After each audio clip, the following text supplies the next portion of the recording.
محبون صلی علی رسوله الکریم اما بعد. احیاء علوم الدین یو کتاب دی، پدې کې امام غزالی رحمت الله علیه یو واقعه لیکلې ده. وایي یو قافله روانه وه او ورسره پلار او زوی هم، دوی هم په دې قافله کې روانو. دا پلار جی بیمار شو، یوه ورځ بیمارو، 2 ورځې بیمارو. قافله ورسره هم انتظار کې و چې دی به ښه شي.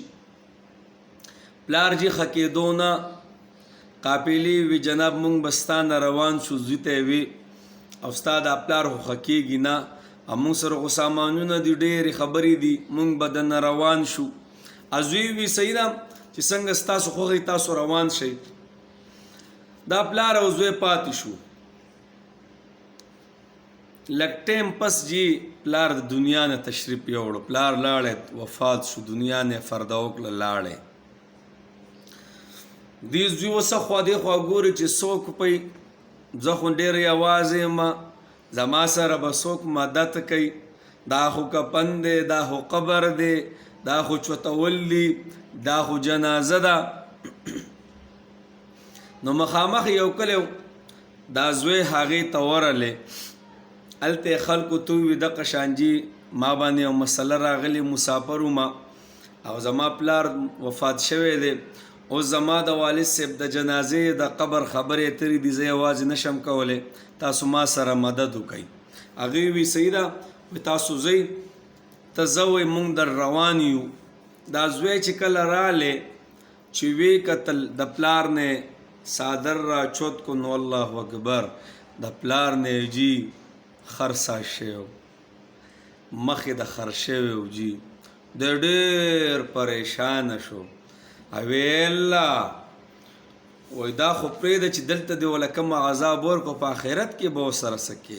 خو وی الله دې خلکو ته مې ویلي دي، خلک را روان دی، خلکو ته به زه څه ویم چې دا زما پلار دی، او هغوی به وله بیا جنازه کوي. هغوی خو به چې دا ډېر بدبخته دی چې د وس نه الله شکل مسح کو، نو هلته به ورسره څه کوي. الله دا څه چلو شو، زه خو به دا خلک به نفرت کوي. په دغه غم کې دی بېهوشي شانتې پرې راغله او پرېوت دا زوی.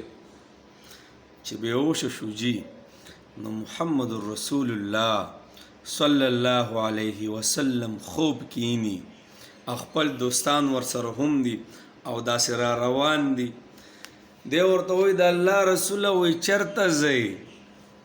او وایي ډېر تادی کې نه یې او دا ملګري د سره هم دي. نبي علیه الصلاة والسلام ورته فرمایي وایي مونږ خو ستا پلار خواله رالو. د الله رسول زما پلار خواله رالی. وایي څنګه؟ وایي ما ته به روزانه، خبره واورئ ښه، وایي ما ته به روزانه فرشتي درود مبارک راوړل، درود به ما ته راوړل، او ما ته به وي چې دا فلانی د فلانی زوی په تا باندې درود راولېږل، ستا د پلار به ما باندې درود وي. خو وایي نن چې مې وکتل نو هغه فرشته درود را نه وړل. ما ورته ووي جي فرشتې ته مې وي د هغه فلاني سړي درود خو دې را نه وړه، د هغه فلاني زوی چې دی، فلانی زوی چې دی، د هغه درود خو دې ما له را نه وړه. نو دا فرشتې راته ووي د الله رسوله هغه ډېر تکلیف کې دی، ستا ورته ډېر ضرورت دی د الله رسوله، او تا ته محتاج دی، د الله رسوله کو مدد ورسره کولی شي وکړه. ما ورته ولې؟ وایي ای محبوبه د هغه شکل مسح شوی دی او خرطسا شوی دی. وایي ښه. نو وایي زه رالمه.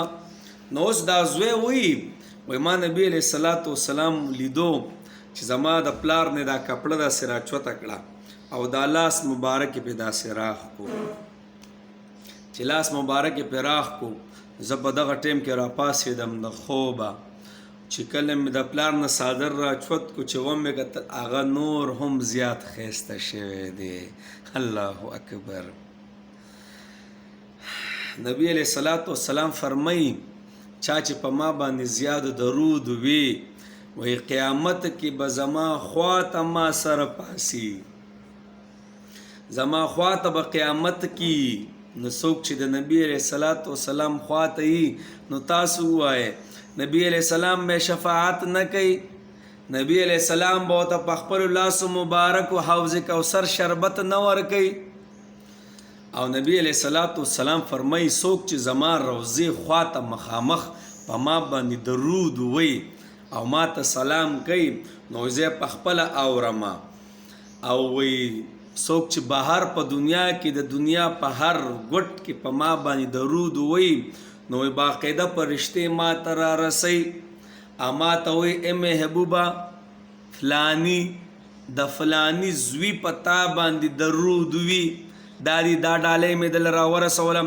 نو موږ ته به شیخ صاحب په خبره کوله هغوی به وي ای وای نور پرېږدئ خو چې د نبي علیه الصلوۃ والسلام ته څوک چې درود مبارک پې وایي که نه د هغه نوم ورته اخیستلی کېږي او د هغه د پلار نوم ورته اخیستلی کېږي. نو آیا دا ډیره نه ده چې نبی علیه الصلوۃ والسلام مخې ته د یو کس نوم واخیستلی شي او نبی علیه الصلوۃ والسلام مخې ته د یو کس د پلار نوم واخیستلی شي او د چا په زبان جي د محمد د فرشتو په زبانو او نبی علیه الصلوۃ والسلام ته مخامخ.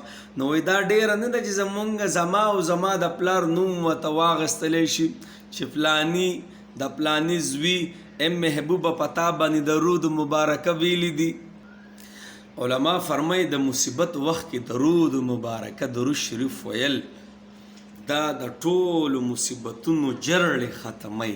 نو شابه ټول وایي اللهم صل على محمد وعلى آل محمد كما صليت على إبراهيم وعلى آل إبراهيم إنك حميد مجيد.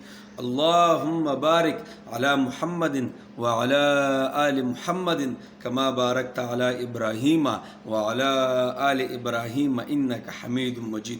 چې هر ټیم مونږه محمد رسول الله صلی الله علیه وسلم ته د درود مبارکه ډالۍ پیش کولې قیامت کې به ګوره مونږ بیا د نبی علیه الصلوۃ والسلام خواته پاسو.